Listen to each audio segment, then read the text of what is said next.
And we're live. Hello. Thanks for joining, everyone. Really appreciate it. So, tonight's guest, we've got Dave, ABL Reselling on. So, thanks so much for joining, Dave. Really appreciate it. Most welcome. Now, I've been a long time fan of your channel. I think when I first started looking at reselling, yours was like one of the first channels that I started to watch. So, I've watched your channel for like a really long time.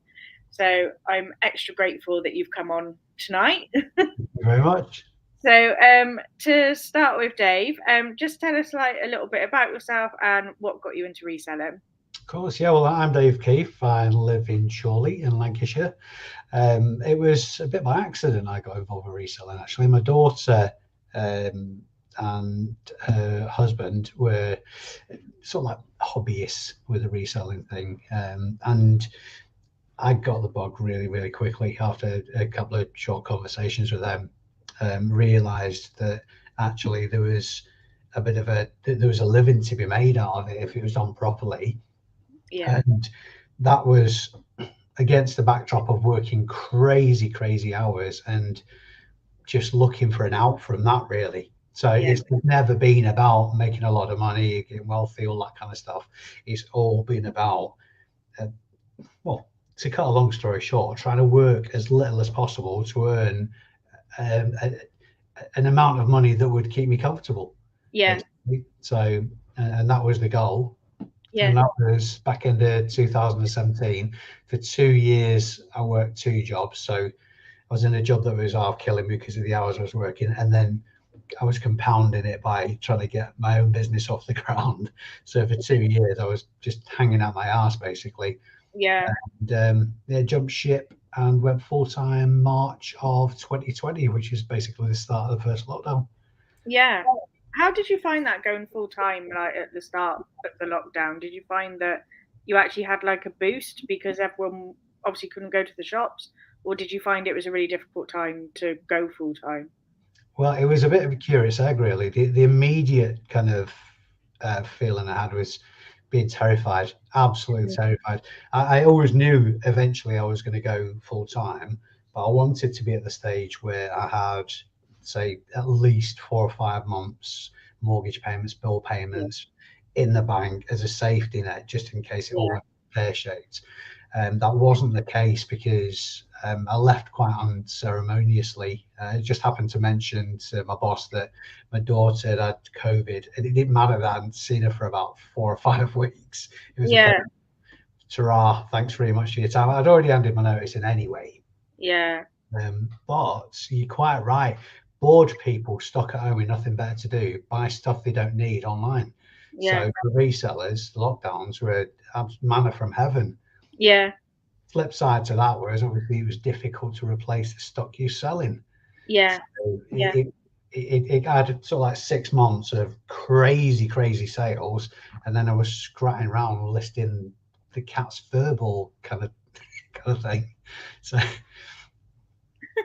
Was that when you got to the point, like obviously when you're like, right, I'm going to go full time now? Did you feel like it was just the right time, or was it just taking a gamble? Thought, right, I've got a bit of savings up behind me now. I'm just going to give it a go. yeah, like I say, I mean, I would have liked to have had more savings behind me to sort of like a safe net. And that was quickly squashed, really quickly squashed. I suppose the lockdowns did help in some respects, but the extra time that I found where I wasn't driving a van for a living, I was able to invest that, and it was really seamless as well. In fact, so much so, looking back on it, I think I've been kicking myself. I haven't done it sooner. It is a really ballsy move, whichever stage you're at, even if you've got those savings in place. It really is ballsy because you're on your own. If I break my leg and I'm out of action for 6 weeks, then there's nobody bailing me out. And that's constant. Even today, it's constantly in the back of your mind. Yeah, because some people don't worry about things like that, but I think that I would consider things like that, like, oh God, what am I going to do if I break my leg, or what am I going to do if this happens or that happens, or whatever. So I think it's like it's important, isn't it, to make sure you've got like a good cash flow behind you before you make that decision to go full time. Yeah. And sort of like make your plans. What am I going to do if this happens, or what am I going to do like if that happens.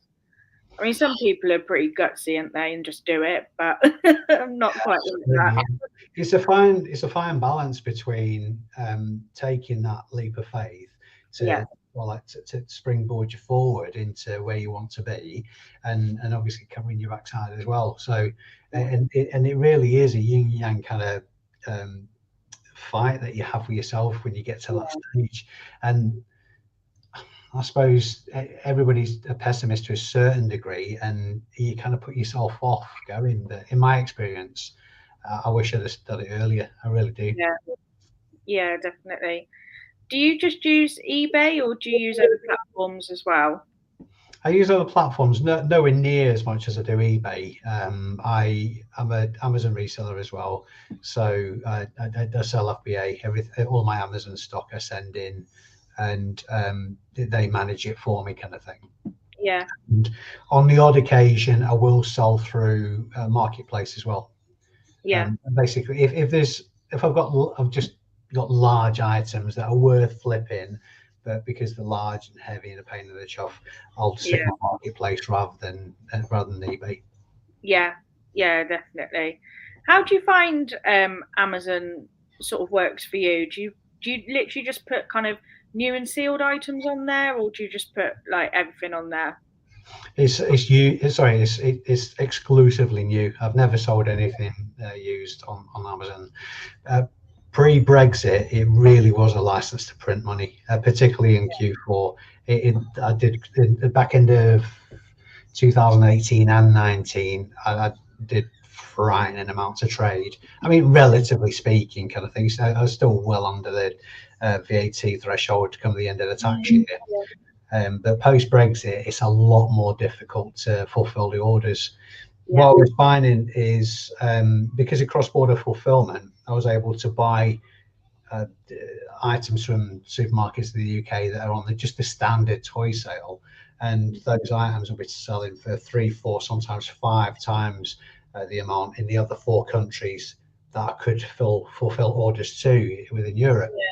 So you still this year Amazon have reintroduced that cross-border fulfillment, but because of taxes and duties and yeah, shipping and that registration, you would not believe the red tape if you want to. So particularly in yeah, Germany, but anywhere in Europe now, it just takes all the margin out of even the most profitable items.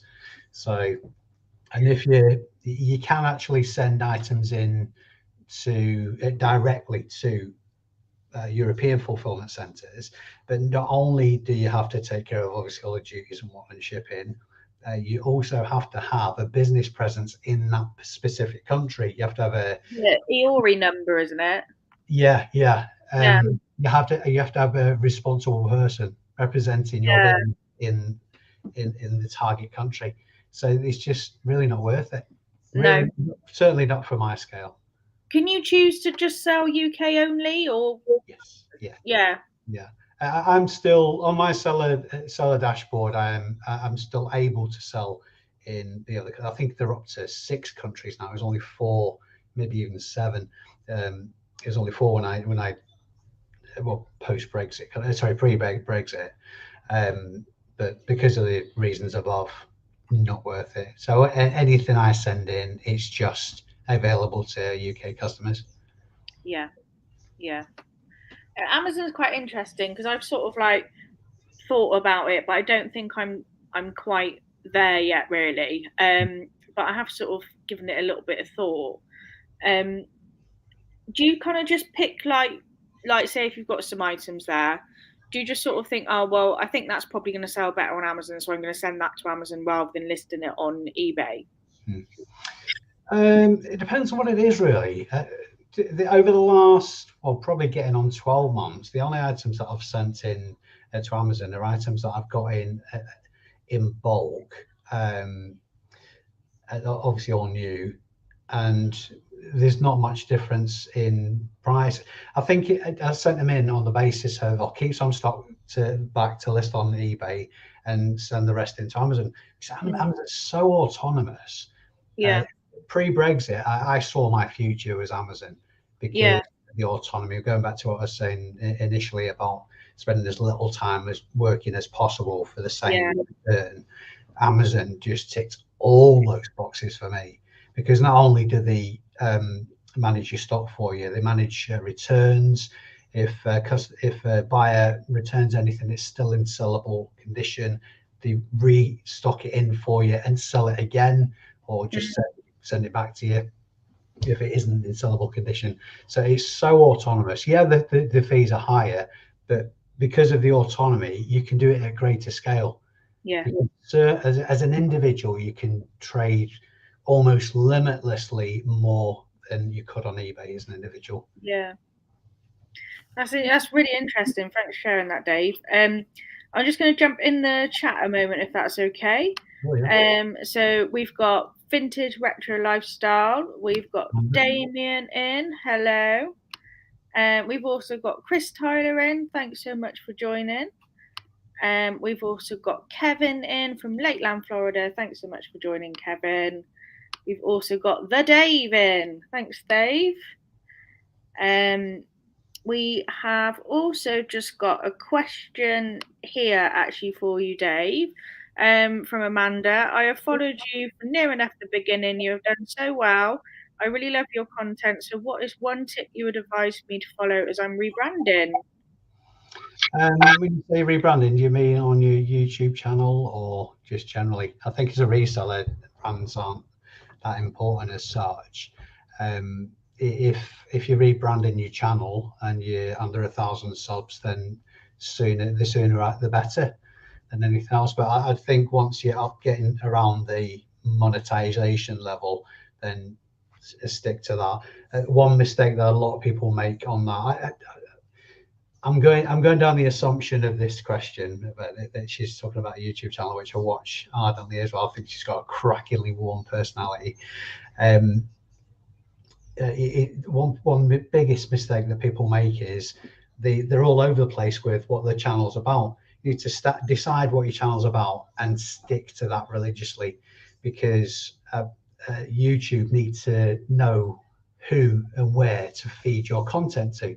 And if it's a lifestyle, and it's reselling another video, and it's about movies, another video, and it's about this, that, and the other, then it won't grow, because YouTube won't know who to feed you to for it to grow. Yeah. That's a good point actually, Dave, because obviously, like everything, it all works off an algorithm, doesn't it? So it needs to pick you up, kind of thing. And if you're posting like loads of different things, it's not necessarily going to see you. The Dave also says, I've sold enough 22 years, and well done to anyone that can do it full time. I just cannot find enough stock to go full time or make what my day job makes. So well done to anyone who takes that leap of faith. He's got too much of an expensive lifestyle. That's what it is. It's like all wine, women, and fast cars, Dave, isn't it? That's what it is.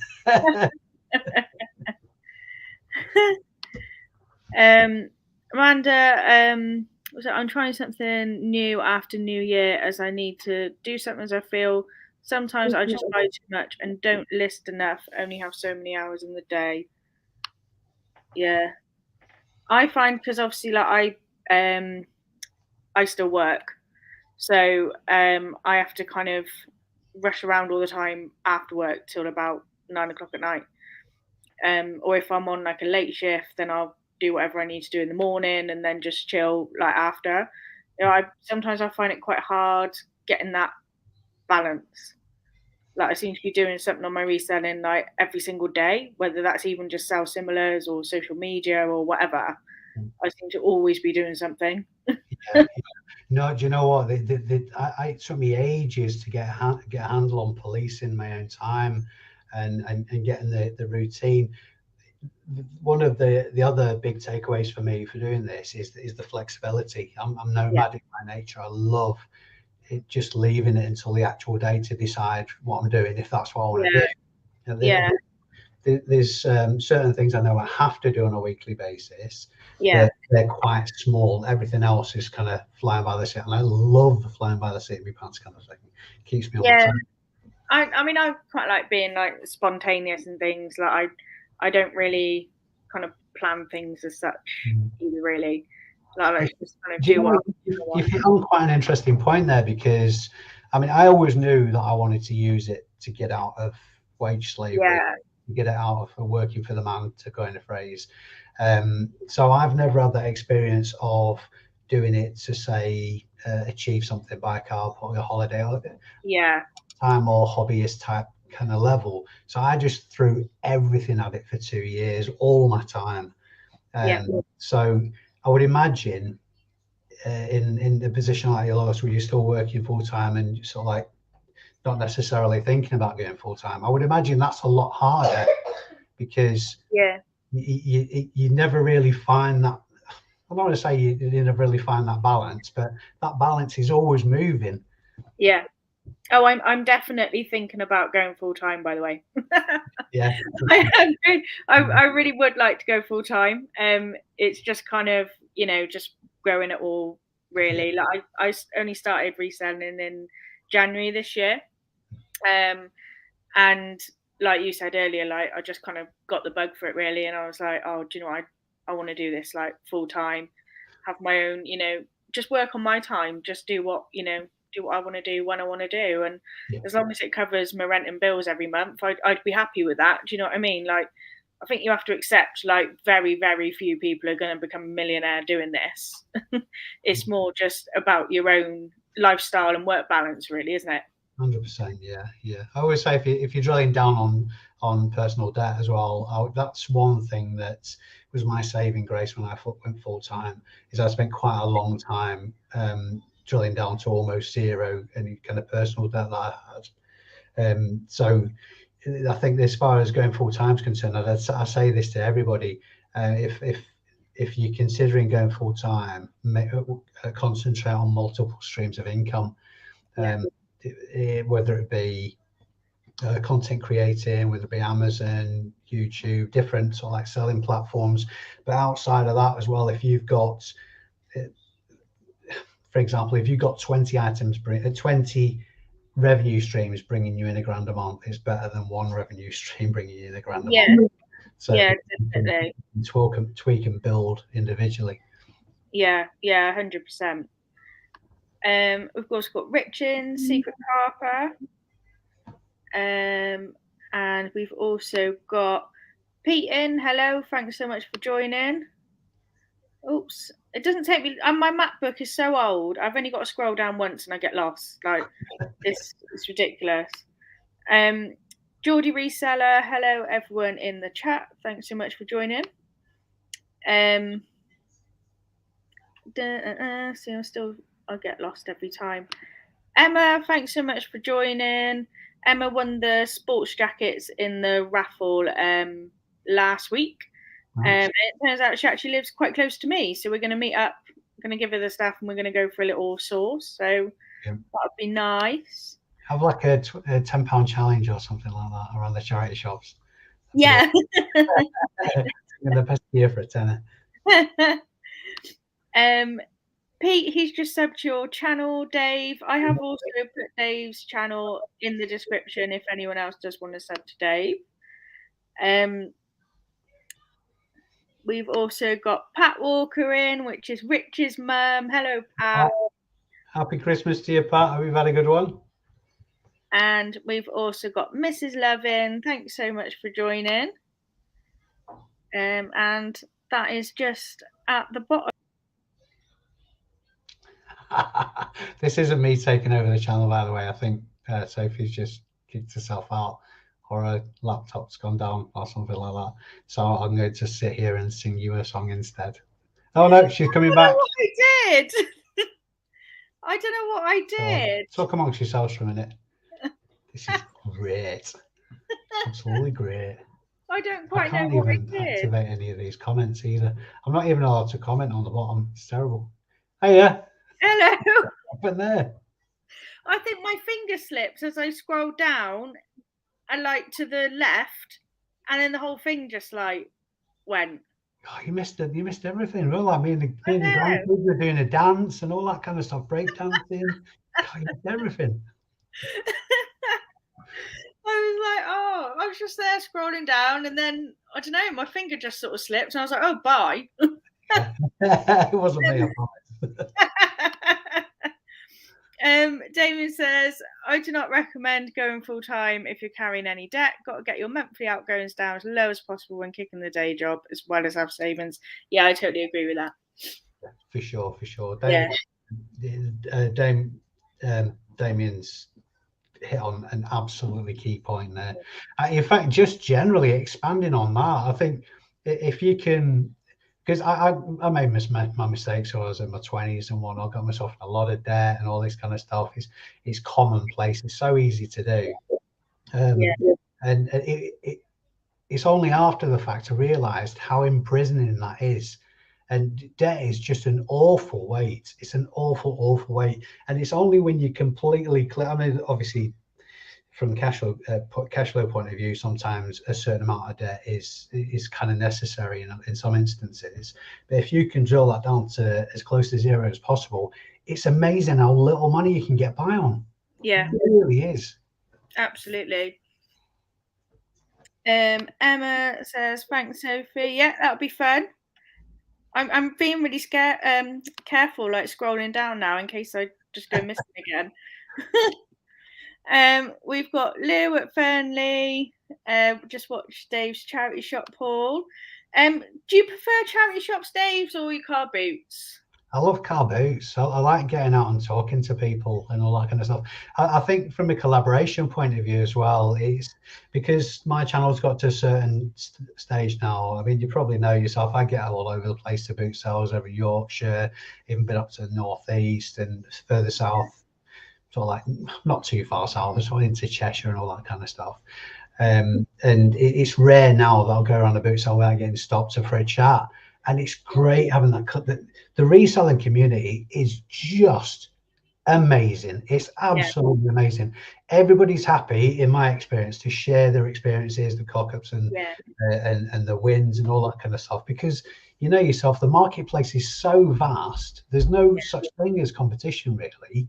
So everybody's happy to talk to everybody. And I'm a personal kind of, I love chatting to people. So boot sales every day of the week. Yeah.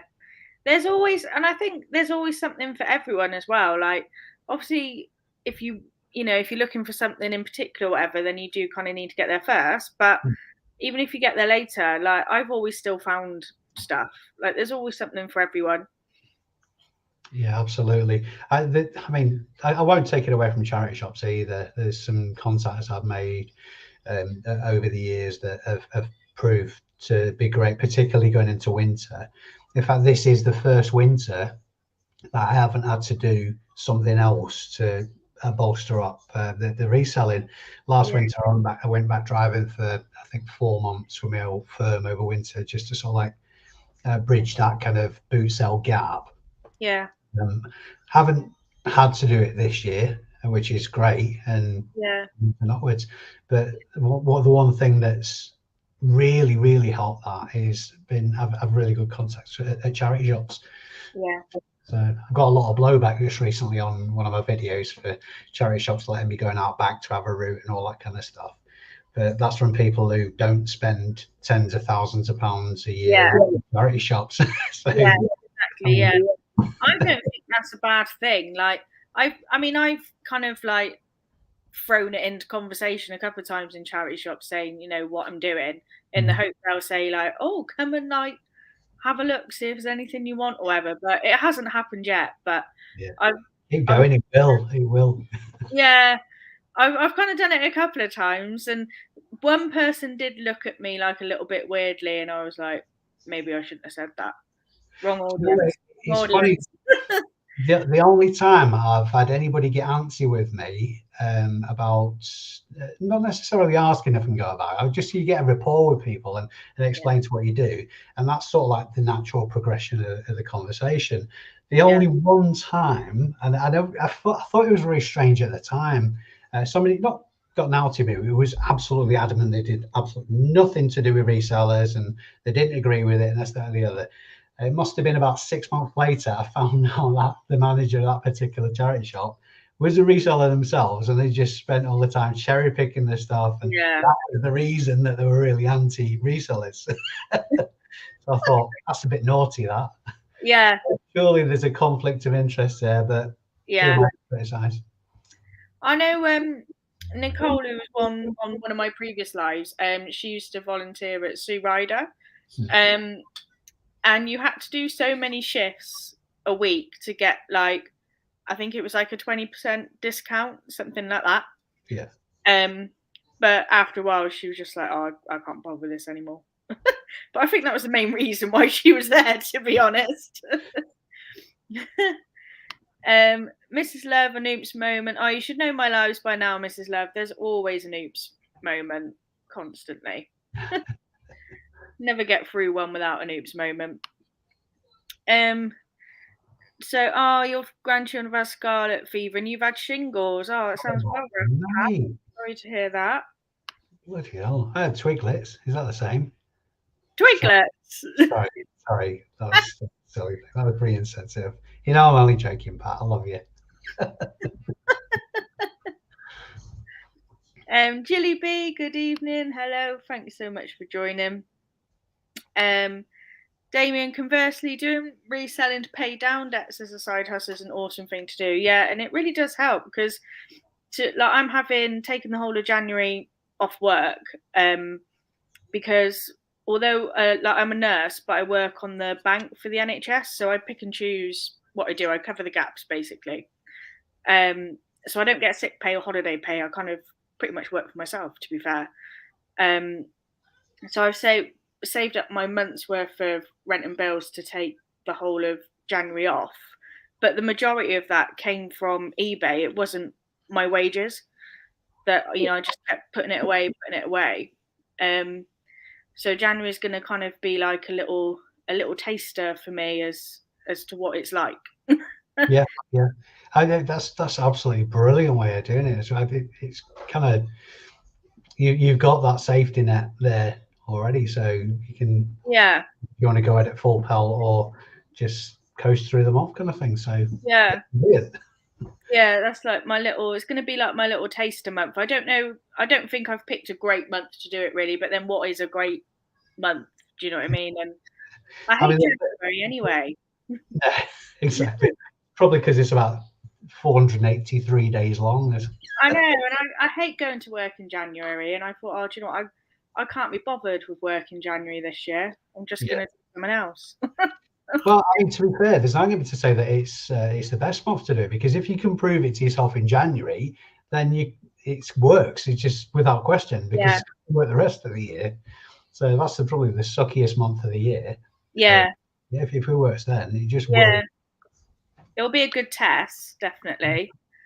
I'm going to run my markdown January sale, things like that as well. Yeah. But just have to see how it goes, really, I suppose. What's your take on promotions? How do you promote your listings? What I used to do, I used to knock everything down as low as possible, or I'd set like a maximum of like 5% and just list everything at 5%. Yeah. But then on one of my previous lives, Car Boot, Chris was on, and we sort of like chatted about this, and I said, what I was doing. And he said like a really good point, which kind of made me rethink it a little bit. And he basically said, would you rather sell 100 items for like, £100 or whatever, or would you rather sell 100 items for like £1,000? And I was like, well, obviously the latter.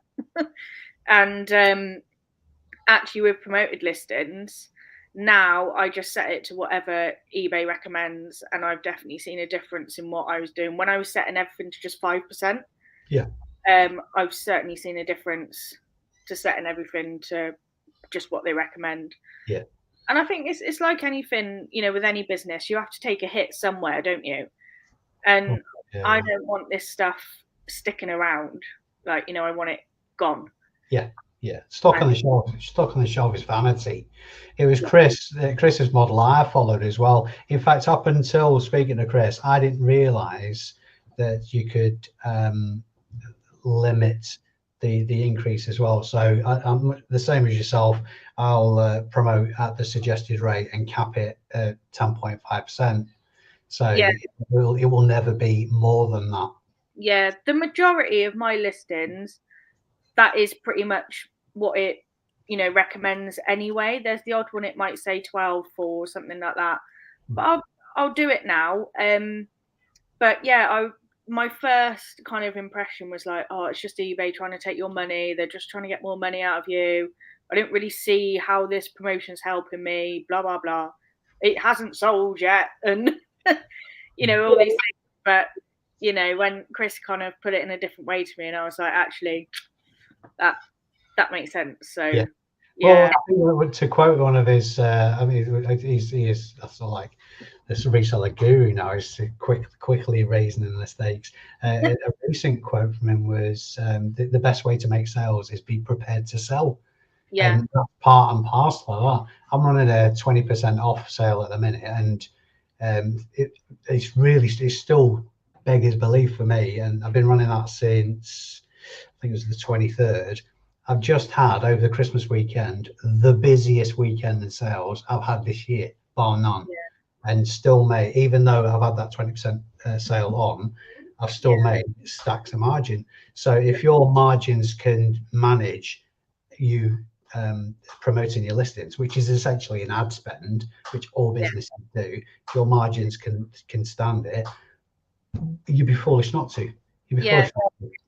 And that's one thing I'm definitely going to look closer into January, because I'm still working and I've got a weekly wage coming in. If I get a bit less for something, I'm a bit like, oh, whatever. It doesn't affect me because that's not what's paying my rent and bills, if you know what I mean. Cool. So I'm going to sit down and just really look at it and think, actually, like, if you were full time, would you accept this offer, or would you be happy with that, or whatever, and see what my margins really would be without another income. I think some people just get a bit too emotionally attached to the stock, saying, Yeah. I know it's worth that, when actually, no, it's not worth that because nobody's buying it. It's only worth what people are paying for it at the end of the day, isn't it, really?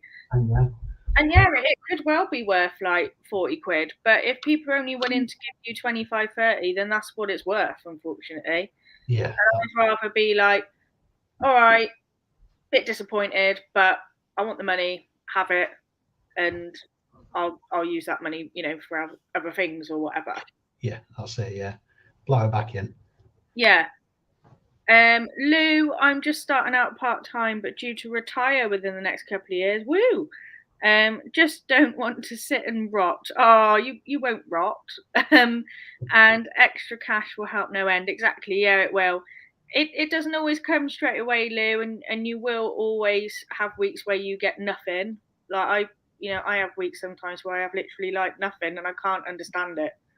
I'm like, why? I've listed and I've done self-similars and I've done this and I've done that, and eBay hates me. But it's still a slog. I think I'm a little bit jealous, to be honest. And there's a lot. I've said this to a lot of people. Sometimes I feel like I'm retired because I just come and go as I please, and to me, that's the definition of being retired. So I'm a little bit jealous actually, because to be in that position, knowing the potential of just playing at it if you've got the time, then it's to have that as a sort of like a door opening after you finish work. It's exciting times. It really is exciting times. Yeah. Damien says January is usually very good for me. February is the worst. I will let you know, Damien, because I only started in January this year anyway, so I don't really have a lot to go with. So I will let you know definitely how I get on. Amanda says eBay has been steady each day for me, so I'm quite happy with the sales over Christmas. What about everyone else? How's yours been, Dave? over the Christmas weekend, like I said, they've been crazy. I think I must be just shy of 50 sales Friday to Monday. Nice. Yeah, that's a lot for me. Yeah. A lot for me.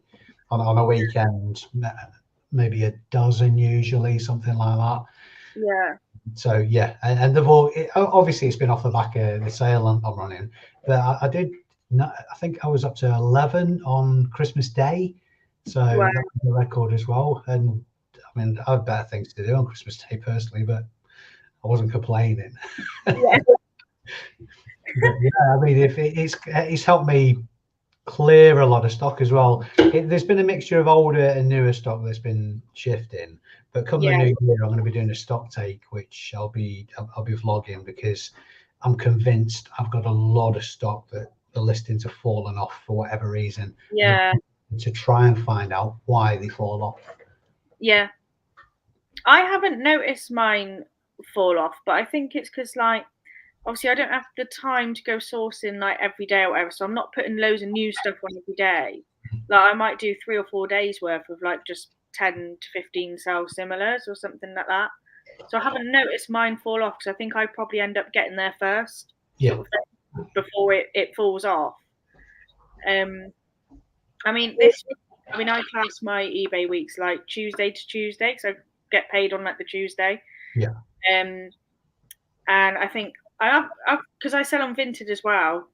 So I've had 6 eBay and 4 Vinted this week, which isn't bad. And obviously you get 100% of the money with Vinted as well. yeah, So actually with those 4 sales on Vinted, I've got the same amount in my Vinted account as I do on my eBay. And I've sold slightly more on eBay.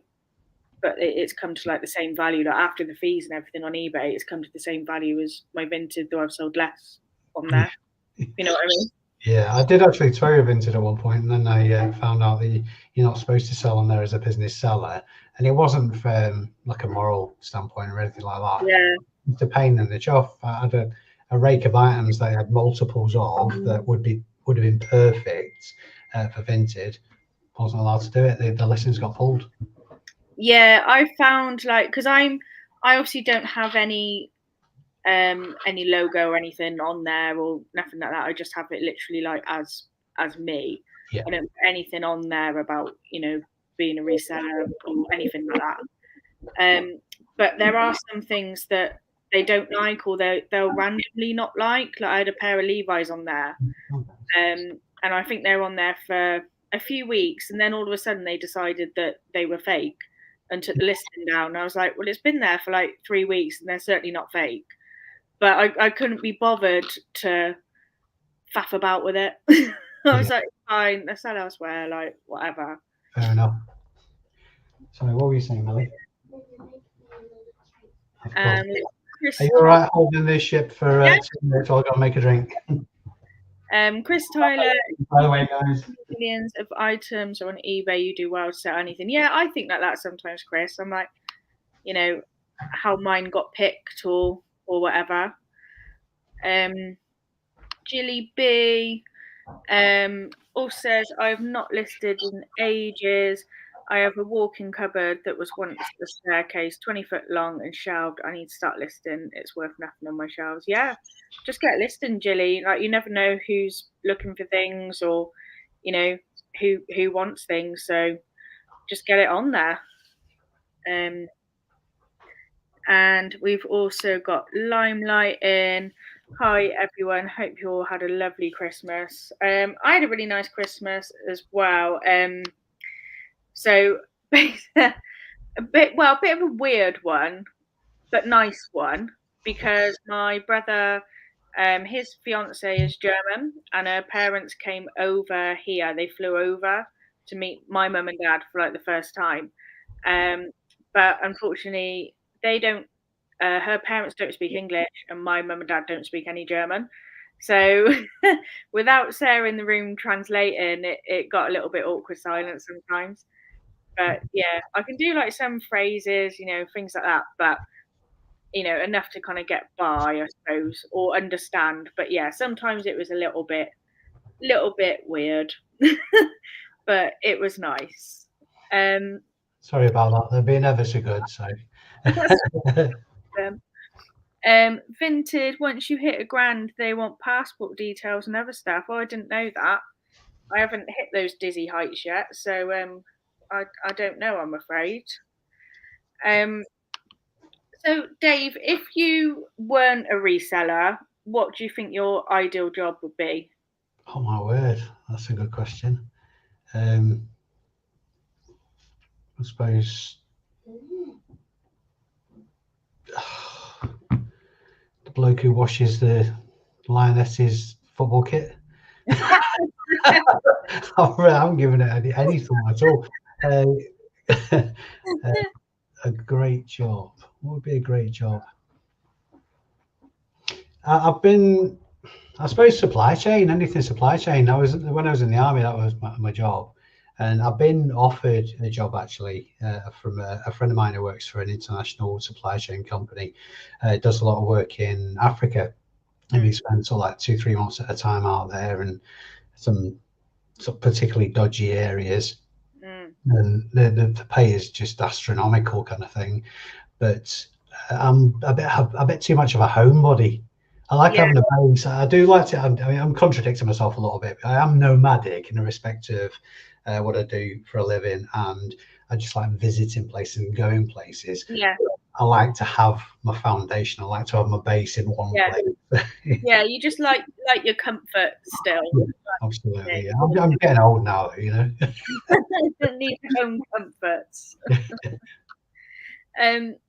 And Rich says, "What camera have you got, Dave? Looks wicked." I can't remember. It's a Logitech HD something or other. And you were saying about the blurring in the background, so it's obviously not that bad. Oh, yeah, I don't think it's supposed to do that though. There is actually a blurry filter, but it's just more blurry.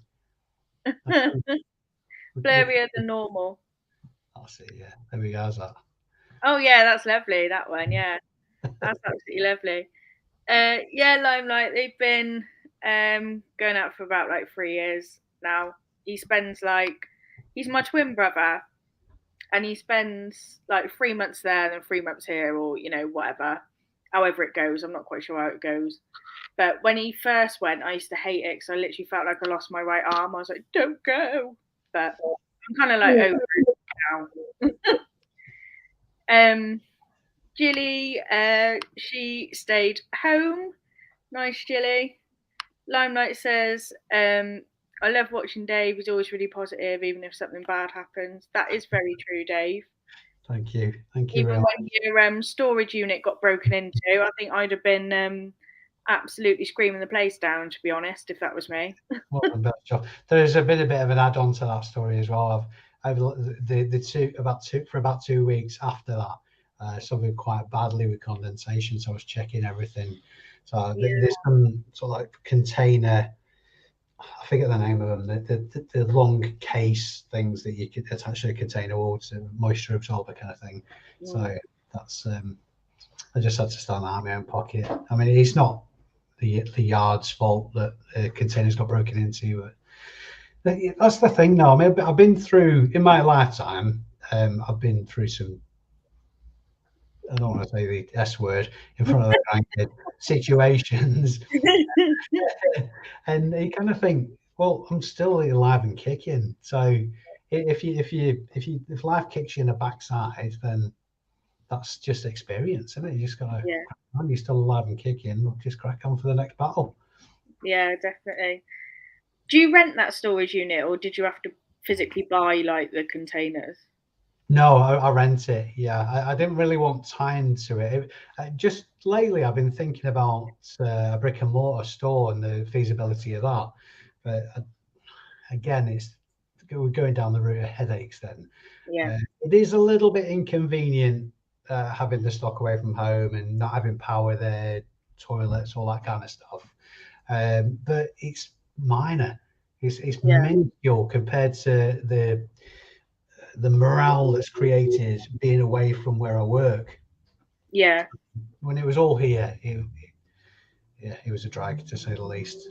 Yeah, I've kind of got that problem now, to be honest, because I only live in like a one bed flat, and literally I have to wade through my front room, Yeah, and I I could sort of get like a storage unit, but at the same time, I don't really want to have to do extra shifts at work to pay for it. I'd rather like the reselling kind of paid for it, and there are still some times where I'm a bit like, or I don't know whether that's gonna quite make enough or whatever. Like I was like consistently before like the cost of living announcements, I was like consistently making a certain amount each week.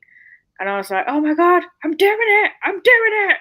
And then all the cost of living announcements kind of came out, and it just got really up and down. yeah, yeah. So yeah, I do need to get a storage unit or something. I need to do something, Yeah. but I haven't quite worked out what that is yet. I must admit, if it wasn't for the channel, then I probably wouldn't. I wouldn't have it at all. Everything would be at home still, because again, it's there's not much difference in between what I'm taking off YouTube and what the rent is. So Yeah. it makes it a lot less painful anyway. That's for sure. Yeah, yeah, definitely. And that's kind of like what we were saying about, earlier, having multiple streams of income as well. Like it helps, doesn't it? Absolutely. Even a rich face. You're not the first, and you certainly won't be the last, girl.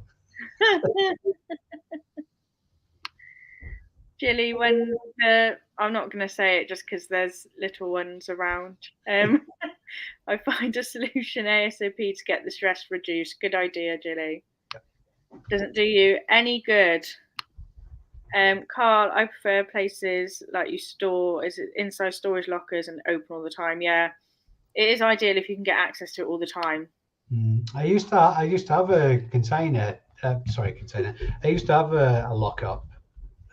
Must be going back a couple of years now, and it was too small. It was quite expensive, and the only benefits really were just it was light.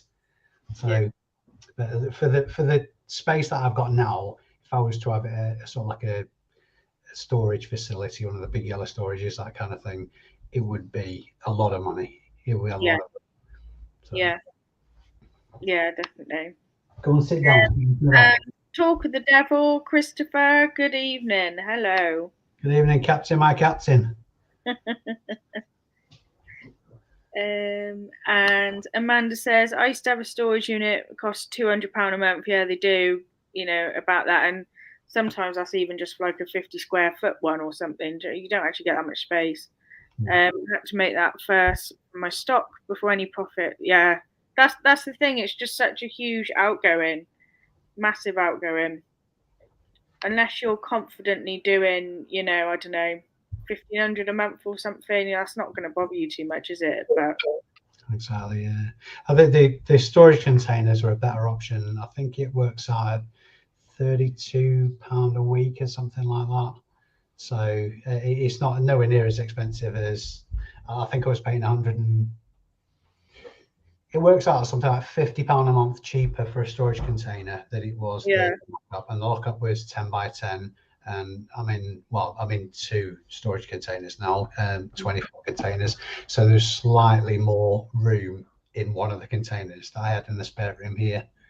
Yeah. So, yeah, I think I definitely need to look into it and just make sure that, I can get access to it whenever I kind of need to, really. If you can comfortably justify it, then I'd do it, because obviously it's tax deductible, and just to have your headspace that home is home and work is work. I can't tell you how important that is. I'm speaking from personal experience, obviously, but as soon as I've got, there's still a lot of stuff at home. I still do my photography at home and that, but it's in the box room at the back of the house, and it's out as I am. I can close that door, and that's the business is behind that door. Then I'm in my own. Yeah, 100%. And yeah, I mean, I get home now and I just look at the flat and think, oh my God, just shit everywhere. Oh, I said it. Sorry. Another oops. Damien says, I have a shipping container now, £150 a month with electric. Living in apartments necessary. Yeah. Gave the proper premises up at £433 a month. Yeah, it's crazy, isn't it? Crazy money. I'm sure I did look at like shipping containers in this area, but I don't think there really like was anything, or there was nothing that like you could kind of get access to. Yeah. And Night's Life just popped in. Hello, thanks for joining. I should come down to the bottom there. Nice. So, Dave, I'm going to let you get back to your lovely grandchildren before I say anything else I probably shouldn't say. Thank you very much indeed for having me. No, thank you. I really appreciate it. It's been a great chat. Loads of gold nuggets all over that chat. So people do watch back and, try and pick some stuff up. I'm definitely going to be watching it back and picking up some stuff again. So it's great. To everybody in the chat, thanks for watching. Don't forget to hit the thumbs up on this video. Let's help Sophie get to 1,000. Woo! Thanks so much. I have put your channel in the description as well. So yeah, if you're not subbed to Dave already, do go do that, or follow his Instagram as well. So we're going to head off now. Thanks so much for joining, everyone, and I will see you next week with Nick Hills. See you guys later.